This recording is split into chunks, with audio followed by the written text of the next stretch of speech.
Dieu va faire sa part. Mais nous avons la nôtre. Nous allons dans une banque pour nous servir, on nous fait attendre 2 heures. Nous ne réclamons pas. Est-ce qu'à la banque, là, il y a une armée qui va tirer sur vous? Nous sommes dans un état de droit. Vous ne savez pas réclamer vos droits. Nous ne savons pas réclamer nos droits. Un policier nous arrête arbitrairement, nous nous laissons faire. Quand est-ce que les policiers vont commencer à craindre les citoyens? Quand est-ce que les chefs de l'État, les ministres, les députés vont commencer à craindre le peuple? Nous ne pouvons pas passer à longueur des journées entières en priant. Dieu change notre pays, mais réclamons nos droits. À la maison, nous aimons nos parents, non? Mais nous avons parfois eu des postes téléviseurs parce qu'un jour nous avons réclamé, un jour nous avons dit trop c'est trop. Au papa qui nous a mis au monde, nous lui avons dit trop c'est trop. Et il a agi. À la maman qui nous a mis au monde, nous avons dit trop c'est trop. Nous avons mangé une semaine les feuilles de manioc. Nous en avons eu marre et nous avons parlé. Et maman s'est débrouillée, elle est allée chercher un peu de poisson. Nous avons mangé du poisson ce jour-là. Ça vous est déjà arrivé? Mais vous n'avez pas créé une opposition contre votre maman. Mais vous avez réclamé votre droit. Et maman a compris.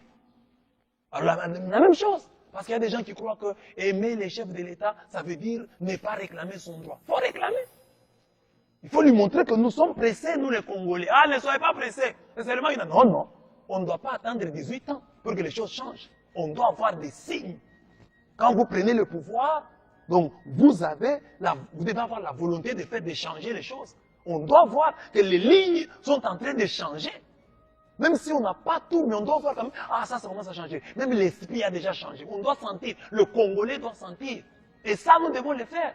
Même si nous aimons, nous avons voté pour ceux qui sont au pouvoir aujourd'hui. Nous devons leur montrer, c'est ça enlever la pierre, les aider à devenir des meilleurs dirigeants.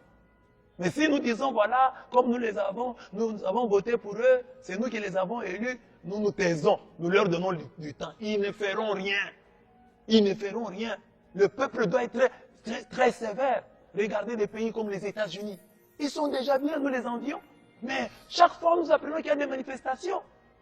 La France, nous envions les Français. Mais il y a des manifestations en France. Mais nous avons quoi pour ne pas manifester? Nous avons quoi? Oh non, laissons d'abord le temps. Oh, Kabila a dirigé pendant 18 ans. Attends. Non! Votre droit, c'est votre droit. Réclamez malgré votre amour. Réclamer son droit ne veut pas dire que vous n'aimez pas celui qui est au pouvoir. Au contraire, vous l'aidez. Parce qu'il ne va plus dormir. Il va être plus attentif. Vous allez le réveiller. Quand il apprend que là où on a voté le plus pour moi, les gens réclament ceci, mais il va se réveiller. Le sommeil politique produit des monstres. Le sommeil de la raison produit des monstres. Mais le sommeil aussi en politique produit des monstres. Enlevons la pierre et Dieu fera le miracle.